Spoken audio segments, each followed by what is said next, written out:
Hoje entrevistando Gisélia Bezerra, ela que trabalha já há muito tempo, é uma das pioneiras aqui em Águas Belas com o trabalho com a educação de pessoas com deficiência e principalmente com surdos. Olá, Gisélia, tudo bem? Tudo bem, Dana. Gisélia, eu gostaria primeiro, né, até para as pessoas que estão nos assistindo, que você falasse um pouco sobre a importância desse tipo de trabalho, né? Tanto pessoas com deficiência na inclusão da educação formal, como sabemos, como também de surdos, principalmente, que é uma das suas especialidades. Bem, a importância é tanto quanto as outras. A questão é a dificuldade. Né? A dificuldade é bem maior, mas eu creio que a educação especial, como todas as outras, tem as suas dificuldades. Mas, assim, os alunos com deficiência é só a forma de trabalhar que tem que ser diferenciada. Mas isso não difere do aluno dito normal, pelo fato de que ninguém é igual. Sim. Né? Então, uma sala de aula não existe todos numa fabricação do mesmo modelo. Tem aluno de todas as formas. Tem o quieto, tem o inquieto, tem o que fala, tem o que não fala. Então, qual a diferença porque chegou um com deficiência? Para mim, nenhuma. Então, a importância é tratar normal. Que esse é também um dos grandes desafios da educação atual, né, Célia? Tendo em vista que, como eu lhe apresentei, né, uma pessoa que já lida com essa área da educação já há bastante tempo, eu gostaria que você falasse um pouco, né, de sua trajetória, como foi que você começou a trabalhar com isso, seus passos atuais, enfim. Bom, eu comecei em 1997, na época era Centro de Reabilitação Especial, não, Centro de Educação Especial, era Audálio Tenório. Nós tínhamos uma quantidade enorme, mas o trabalho era mais de inclusão social. E a partir daí eu me apaixonei, né? Eu me apaixonei por essa causa, por essa luta. E ao longo dos anos, já tem 20 anos, eu fiquei fora, acredito que no máximo 3 anos. E eu comecei a conviver com muitas pessoas com deficiência de todos os tipos. E a entender que precisava que as pessoas entendessem e parassem de chamar doido, porque em 97 chamava de a escola dos doidinhos. E eu acredito que ninguém precisa de escola, nenhuma formação para ser doido. Sim. Né? E aí, então, começou essa questão de trazer para a escola, para o centro, para o espaço físico, tirando da escola. Em 2010, o prazo para acabar isso seria em 2010, e colocar os alunos com deficiência na sala de aula. Então, no ano 2000, quando fechou, era porque ia incluir todos na sala de aula. E a maioria era de idade já avançada, 40 anos, 30 anos, 25 anos, 50 anos. Então, qual é a mãe que ia pegar o seu filho e ia colocar ele no EJA, por exemplo? Sim. Eu tenho um filho com deficiência, com 35 anos, ele não é obrigado a estar. E eu ia pegar e colocar sem que houvesse o trabalho de que ele não é um doido. E aí foi embora. Acabou. 2009, quando nós recomeçamos, o modelo era bem parecido. 2012, nós mudamos totalmente o atendimento do centro. O centro começou a atender a questão social. Vamos trabalhar a qualidade de vida, vamos trabalhar o respeito, vamos trabalhar a inclusão social, as pessoas conhecerem, as pessoas parar de falar os doidinhos, a escola dos doidinhos, que não era escola de doidinho, e parou. Não se chamava mais escola de doidinho, era escola dos deficientes. Já mudou, né? A terminologia. E aí nós começamos a colocar o aluno com deficiência na sala de aula. Então, em 2012, nós fizemos uma revolução. Alunos com mais de 17 anos, que por lei eles não precisam estar em sala de aula, eles ficavam no centro. E alunos com menos de 17 anos foi colocado na sala de aula, que na época houve muito problema com os professores, porque os professores sempre diziam que nós não estamos capacitados. Eu sempre entendi que nós nunca vamos estar capacitados para nada, nada. Eu estou em casa, por exemplo, eu caí da moto, fiquei sem movimento do meu braço direito. Eu faço artesanato. Eu estava preparada? Não. Eu não estava preparada. Eu estava capacitada? Não. A gente aprende. Eu reaprendi a fazer um bocado de coisa com a mão esquerda. Eu aprendi a escovar o cabelo, eu aprendi a escovar o dente, a trocar de roupa. Então, É uma nova aprendizagem. Isso. Eu entendo que eu preciso me capacitar com.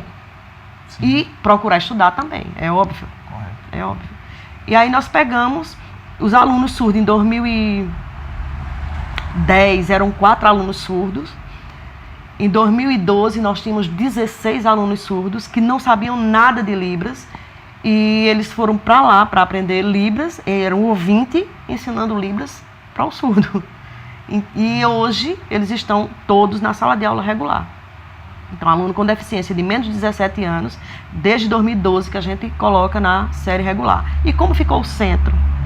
O centro atendia alunos com mais de 17 anos e alunos com menos de 17 tinha que estar estudando na escola regular e ter um contraturno para atendimento no centro, como teatro, dança, artesanato, atendimento psicológico, atendimento fonoaudiológico e atendimento psicopedagógico. Então, esse era o nosso atendimento lá no centro, para o aluno que estava inserido na sala regular. Então, tinha aluno que ia 1 vez ou 2 por semana para determinados atendimentos. E é isso. Célia, dentre esses desafios que você colocou, não é, e toda essa dinâmica aí do próprio centro e tal, também existe um pequeno problema dentro da própria legislação, né? Como, por exemplo, os recursos para atender a um público maior de 18 anos dentro da própria educação para o município ainda é um limitante, tendo em vista, como você frisou, Exato. né? Pessoas com mais de 20 anos, 25, 40, 60 anos, inclusive. Então, eu queria que você falasse um pouco sobre esse desafio que você aí tentou também vencer através até da construção de uma ONG, né? Que foi um dos seus projetos que você tentou aí almejar. Então, Indabrando, e quando eu entendi que mais dia menos dia o centro fecharia, Sim. não por maldade, não por ruindade, mas porque não dá para fazer uma coisa sem ter dinheiro. Tudo funciona com dinheiro. Então, sentamos com as mães e decidimos criar uma ONG. E aí fizemos essa reunião e tínhamos mais ou menos uns 60 sócios. E aí foi quando começou os problemas, porque as pessoas não compreendem o que é uma associação, o que é uma ONG.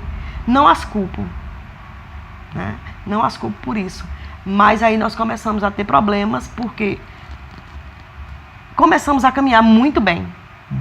Porque enquanto estava tendo a entrada de alguns sócios, que foi decidido que nós pagaríamos uma taxa de 10 a 20 reais, decidido em conjunto, e a gente pegava e a gente se mantinha daquilo ali. Não para pagar funcionário, que não dava, mas que nós pudéssemos comprar um material para fazer a arte. E isso era revendido. Nós colocamos para expor no Rio Mar, no Shopping Rio Mar em Recife.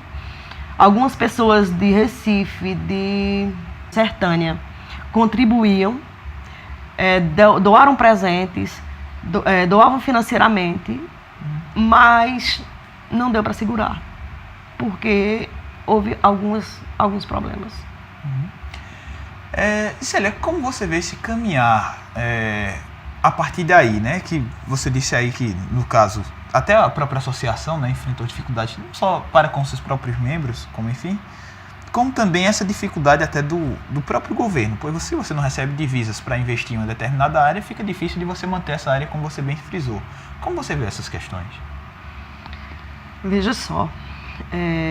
Qual a saída, melhor dizendo? A saída não é governo. A saída não é governo porque o governo é limitado.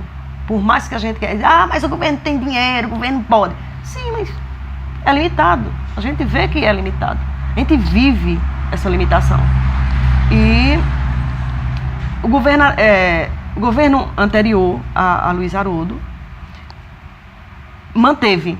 O tempo inteiro ele manteve. Eu não sei como ele fez, mas ele manteve.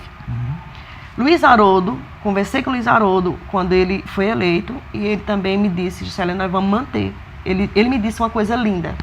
Ele me disse assim, eu posso não fazer uma festa, mas uma causa dessa não dá para não segurar. E aí tivemos problema, né? Tivemos uma crise horrível, estamos com um governo aí que misericórdia.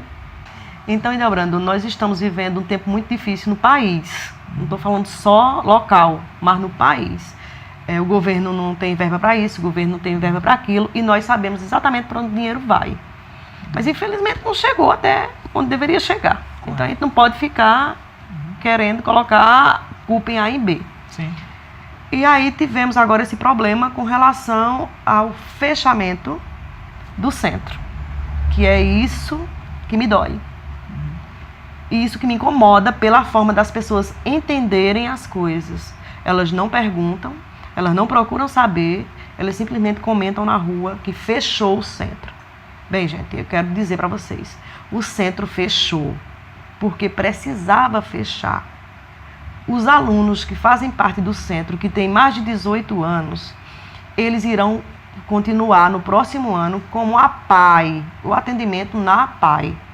Então não foi que o centro acabou, que Luiz Haroldo acabou com o centro, ou que Gisélia acabou com o centro, porque foi isso que eu vi hoje e me deixou muito triste, de dizer que eu inventei uma ONG para acabar com o centro.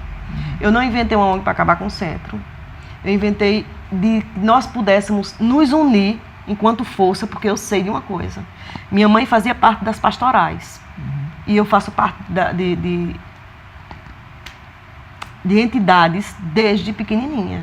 Eu cresci com uma musiquinha que dizia assim: eu acredito que o mundo será melhor quando o menor que padece acreditar no menor. E eu não entendia aquilo, Ildebrando. Como é que o menor acredita no menor e a coisa funciona? Eu era muito pequena para entender essa grandiosidade.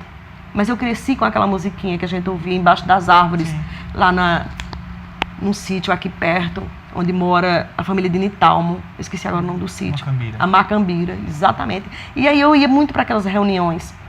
E eu ouvia essa música que ficou aqui dentro de mim. E hoje eu sei que quando o menor acredita no menor, as coisas acontecem. Porque eu não sou nada. Você também não é nada. Fulano também não é nada. Mas quando a gente se junta, a gente consegue fazer coisas grandes. Então foi dessa forma que eu pensei. Se nós nos juntássemos, nós não precisaríamos que a prefeitura mantivesse, porque existem formas. A gente vê na TV que existem ONGs, que existem associações, que existem outras coisas que funcionam em outros lugares. E por que não poderia funcionar aqui? De forma independente.